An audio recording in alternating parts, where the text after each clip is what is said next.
Hey everyone, I want to make a video to follow up on the one I did last week where I focus on real estate. Now I want to focus on mortgage rates, more specifically the 30-year fixed rate mortgage. I've been asked questions, where do I think it's going to go? I've also heard people give opinion without supporting facts. What I want to do today is give you my opinion, but more importantly, show you the data behind how I develop my opinion. It's a very simple model that you can go out and get the data for free and make your own opinion. You see, if you're a real estate agent, if you're in the mortgage industry, clients are relying on you for you to help them, at least give them an indication of where you think rates are going to go. Of course, no one knows, but the purpose is to give them an informed information so they can make an informed decision. That's the purpose of the video. Again, what I'm looking to do now is create a community where people have opinions supported by data. Once I present my point of view, if you disagree, by all means, go ahead and do so, but do it with data and tag me on your video so I could see what it is that you're looking at. So let's go ahead and get started. I'm going to share my screen.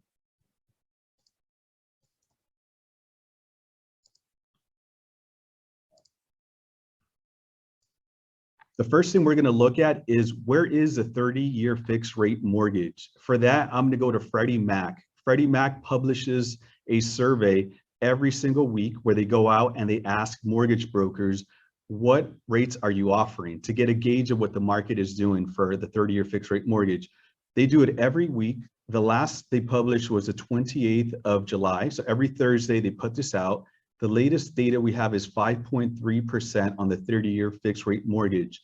Looking at the chart, a couple of things to notice. One is that you're seeing the 30-year fixed rate mortgage increase quite a bit. What you're seeing here now is that it peaked at about 5.8%, then came down to about 5.3%. What I'm going to argue is that the 30-year fixed rate mortgage is possibly too elevated, and more likely than not, it's going to come down. There are a lot of people that are saying that the 30-year fixed rate mortgage is going to spike to 10+% because of inflation data. I'm actually going to give you a model of why I think that's the opposite of what's going to happen. We're going to see the 30-year fixed rate mortgage come down. Now, remember, this is a model. So what I'm telling you now is as of today, with the latest data I have today. As new data comes into my model, my projections can be updated. So I'm going to keep publishing these updates to keep you informed of what I see as new data comes in. This is a chart that I showed on my last video. And what we're looking at here is a 30-year fixed rate mortgage and a 10-year US Treasury yield. What you see in blue is a 10-year US Treasury yield, which is a risk-free rate. And then above that, you see the 30-year fixed rate mortgage, and it trades above the 10-year US Treasury yield, right? You see it from 1970. And the reason I go back to the 70s, that's the most data that's available by Fred. And as I mentioned before, Fred is a free source. You can go out there and get the data directly from the Federal Reserve, and it's free. So I went and got that data, but just looking at the graphical representation here, you see that the 30-year fixed rate mortgage is always trading above the 10-year US Treasury yield. And so what I wanted to do is, can I gather some information from this chart that allows me to make an accurate projection, or at least allows me data to make an educated guess of where I think the 30-year fixed rate mortgage is going to go. And so what I did is I did an analysis, and what I'm going to do is show you my conclusion, and then I'm going to go into my spreadsheet to give you a high level of how I came up with this conclusion here. So what we're seeing here is that I'm saying my model works pretty well. What we're seeing here are these dots. You want these dots to be very close together, meaning what I forecasted turned out to be pretty close to the actual. So for now, just take it for what it is. Again, we're going to come back to this at the end, and I'm going to tie it all in for you. The current 10-year US Treasury yield is 2.62%, at least as of yesterday. This is moving quite a bit, but when I did this analysis was as of yesterday, so I'm going to stick to that 2.62. I noticed that the average difference between the red line, the 30-year fixed rate mortgage, and the blue line, the 10-year US Treasury yield, is 1.71% on average. And so what I've done is, if I take the current 10-year US Treasury yield of 2.62, I add the average spread of 1.71%, it tells me the projected 30-year fixed rate mortgage should be 4.33%. And you might be asking, well, so what? How good does that model actually project with the actual 30-year fixed rate mortgage? So let's go into the data, and then we're going to come back and conclude here. So here's my spreadsheet. And what I've done is I've downloaded the data directly from Fred. You see my source here. I'm going to break down my spreadsheet so you get a lay of the land, and then I'm going to show you the output. In column A, what you're seeing is dates. These are monthly dates starting in 1972. Column B tells me the 10-year US Treasury yield at every single point in time.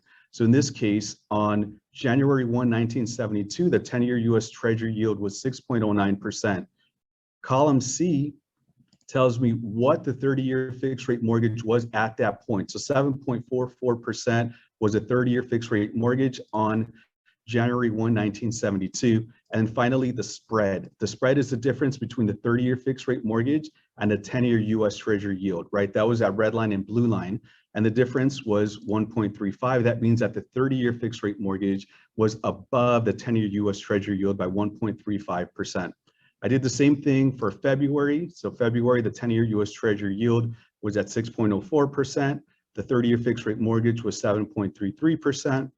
And the spread, the difference was 1.29%. So I did this over and over every single month, going all the way to the end of 2021. And what I found is, on average, that spread was 1.71%.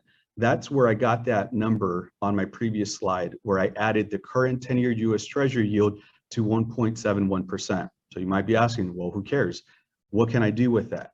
So I'm going to go ahead and show you a quick analysis here, again, with a very simple model that does a pretty good job at forecasting. And so what I've done is I added on 1/1/1972, as I said, the 10-year US Treasury yield was 6.09%. If I add the average spread of 1.71%, it gives me a forecasted rate of 7.8% over the next 12 months. So what I'm saying now is that on the 1st of January 1972, I'm trying to project what the 30-year fixed rate mortgage is going to be 12 months out. So what I do, I go to the actual data. So column F is my forecast. So again, column F, all I'm doing is taking, here's my formula, 10-year US Treasury yield, 6.09 plus 1.71, my average spread, gives me 7.8 as my forecast over the next 12 months. I look at the actual, so column G is the actual fixed rate mortgage, not my forecast, but what actually happened 12 months out. So when you go 12 months out, you're gonna have to go to January 1, 1973. You see that the 30-year fixed rate mortgage was 7.44%. I projected 7.8. However, the actual was 7.44. So the difference is I over forecasted by 0.37%. Again, this is what models are going to do. Sometimes you're going to over forecast, under forecast, but on average, you hope that it does a pretty good job. I do this for every single month, again, going to the end of 2021. And what you start seeing here is the forecasted versus the actual. So these are the two columns that I'm looking at. And if you want the data, you can DM me. I'll have you sign up for something if you want it. I'll give it to you. I just have to put some disclosures on here. And what we're finding is I'm going to do what's called a correlation study. It's a very basic study. All I'm looking to do is how well does my forecast number get close to the actual? And so what I want is my forecast to be very close to the actual, because that means the model is working really well. When you do a correlational study, you basically have a bound between 1 and -1. 1 means that both data moves perfectly up and down. That means my forecast is really, really well if it's 1. If it's -1, that means it's really bad. It's actually doing the opposite of what I'm saying. And 0 means it's not correlated. It's just all over the place. So again, just a little bit statistics. You can Google about statistics if you want, but just a simple correlation, 1 to -1. The closer to 1, the better the model is forecasting the actual 30-year fixed rate mortgage. So what I'm going to show you here is a correlation matrix. What I'm showing is the spread forecast. So that's what I forecasted relative to the actual. What you're seeing here is a correlation of a 0.9379. That is pretty damn good, close to 1. Of course, no model is going to tell you with 100% certainty what things are going to do. But I tell you that on average, my model is actually doing pretty good, right? So let's jump back and we're going to tie it all in together. So looking at my 30-year fixed rate mortgage. Now, I said yesterday that the 10-year US Treasury yield was at 2.62%. I'm adding 1.71%. I've shown you why I added 1.71. That's the average spread since 1972 through the end of 2021. And then we tested it. How well does it project 12 months out? And I showed you that it does a pretty good job, close to 1. in terms of the correlation between the forecast and the actual. So what it's telling me is in the next 12 months, I would expect the 30-year fixed rate mortgage to be 4.33. Right now, we're at 5.3%. I showed you that Freddie Mac study. So what it's telling me is that the spread between the 30-year fixed rate mortgage and the current 10-year US yield is actually 2.68%. It actually should be 1.71%. So one of two things need to happen. One, either the 10-year US Treasury yield needs to move up to narrow the gap between the 30-year fixed rate mortgage and the 10-year US Treasury yield, or the 30-year fixed rate mortgage has to come down to meet the 10-year US Treasury yield. That's the only way to narrow the gap between the two, because right now it's at 2.68, but it should be at 1.71. So which one is it? Well, let's think about what's happening right now in the bond market, right? I've talked a little bit about this in the previous video, is that now we're in a technical recession. We have 2 consecutive quarters of negative real GDP growth, and the market's a little bit concerned that we're going to go into a slowdown. So what happens? Investors end up buying long-dated bonds for safety. When you buy bonds, you push the yield down. And that's what we've seen in the 10-year US Treasury yield, is that it was at about 3%, call it about 2 months ago. Now it's about 2.62. It's come down quite a bit. And so if you think we're going to go into an economic slowdown, the 10-year US Treasury yield is going to go down, and that's going to force the spread between the 30-year fixed rate mortgage and the 10-year US Treasury yield to narrow.